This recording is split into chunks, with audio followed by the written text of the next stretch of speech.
I'm not quite sure I get the part where it's a media totally compromised, because I mean the headlines are all over the place about the list and what people are saying. But then I can imagine these headlines if it was PDP. I can just imagine how it would look today. That's for the editors to respond. I'm not. I don't work in I can imagine they would have said clueless, made clueless. You know, they would have come up with all sorts of mumbo jumbo suggesting that status quo has not been as it's going to happen. And now you see the change mantra, the saints of impeccable character, Einstein quality has produced a list, and you just ask yourself, where are the new blood?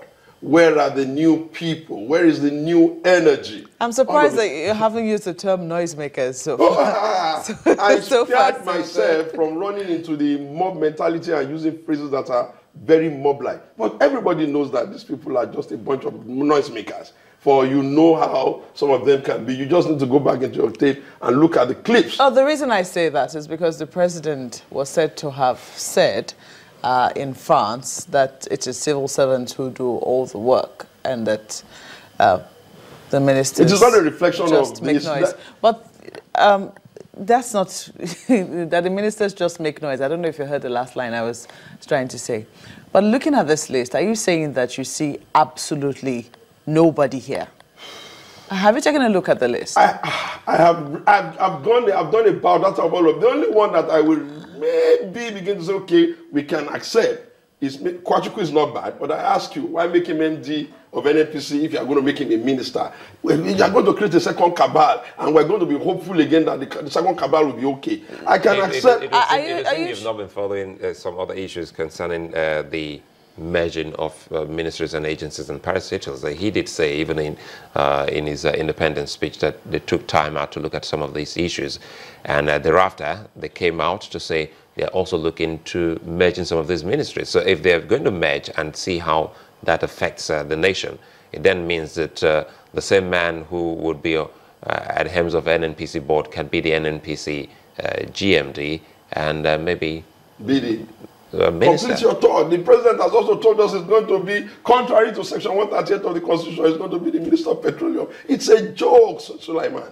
Listen, in that list, maybe if I want to take the woman from Ogun State. But don't forget, we always have, sometimes we have ministers of state and another minister for the same ministry. I think we're stuck. That's what we've seen over the years. Yeah, that's what from we 1999. did. We were consistent. So the PDP started off with we having... did that. We were consistent, and I can explain the rationale behind it. Go ahead then. We understood that in the nation like Nigeria, there's a need for us to build cohesion, and that this cohesion is best built when every section of society feels that they are participating in government.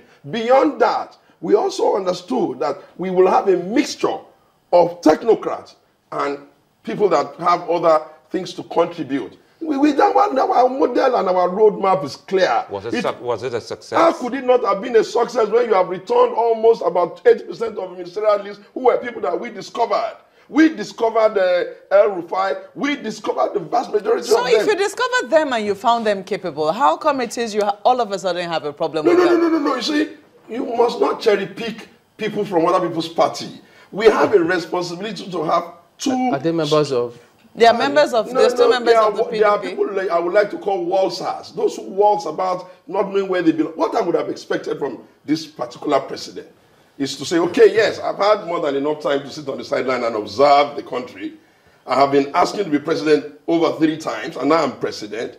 Where is the team that I'm going to work with? And if you cannot come up with that team by yourself, I would have expected him to say, okay, I think I get the impression that there's a man in the Southwest named Bola Ahmed Tinubu who seems to be capable of looking for brilliant people from their side of the party. After all, he gave them Fashola, he gave them Fowler, he gave them Ambode. He said, okay, call such a person. These are the kinds of people I'm looking for. This is what I want. Or you go to a man like in one breath, yes, you say that these people are brilliant, even though you credit the brilliance to Bola Ahmed Tinubu. So, no, excuse me, no, let me land. You credit the brilliance to Bola Ahmed Tinubu. You say that these people are brilliant. Then he takes the same brilliant people, according to your words, excuse me, you take the same brilliant people and he makes them ministers, and all of a sudden you have a problem with that? I'll tell you what the problem is. You're not getting me in my way. You see, when you see the way Fashola, for example, let's use the model for Lagos as an example. When you see the way Fashola came up, you will understand that there's a thinking behind who looked out for him and found him. Guess what? You would have thought that such a person is not able to surpass himself. And today, without being immodest, the brilliant example in governors that they have in Lagos State is also the same man who found him. What I'm saying is that you must understand how your own system ought to work. In other words, you also credit Ambode with, because I'm going to bring the same words back to you, you know, much later. Okay.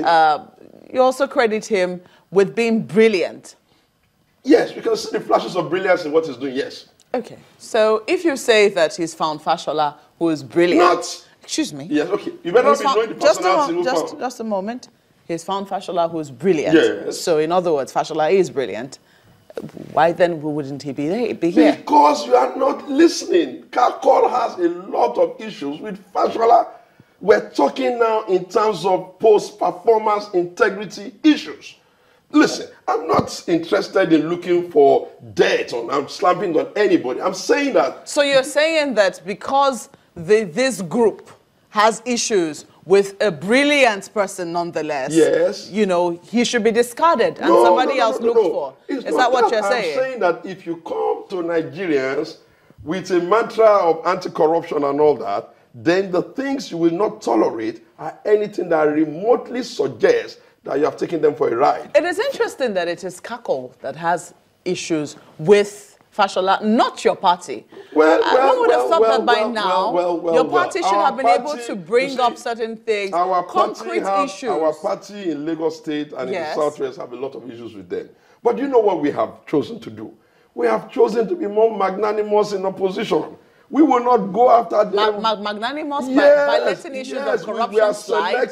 We are selective because we understand that the responsibility of running government is not as easy. And therefore, we're not going to go throwing dirt at everything like they had a tendency to do. I can see Lai Mohammed Alaji on the list. And when you imagine the kinds of things that Lai would have been spawning out of his mouth if he was not on that list and if he was not his party, even the people that presented the list would have been scared. What am I saying? But perhaps I am saying in essence that we're disappointed. It took too long to bring this.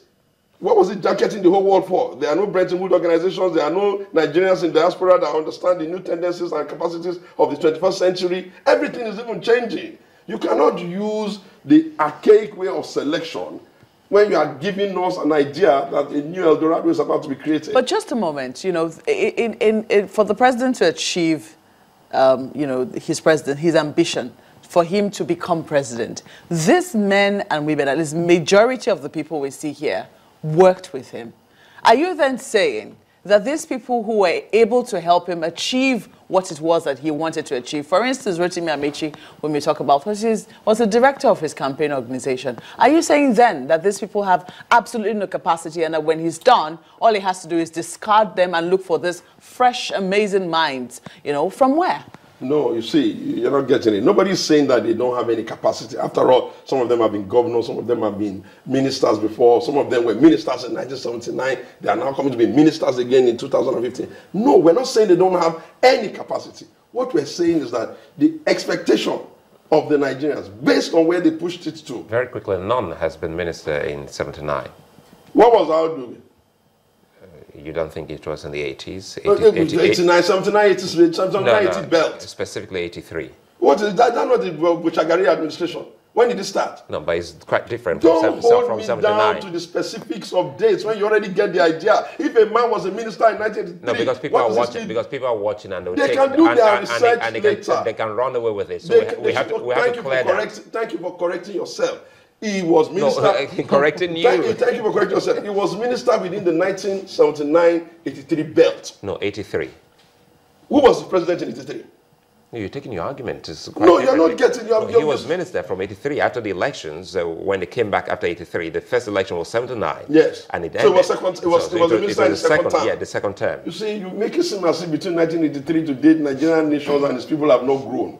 You are making it seem as if the son of the man... What you're doing, excuse there. me, just a moment. What Yes. you're doing is that you're trying to erase 4 years. 4 years you cannot just erase like that.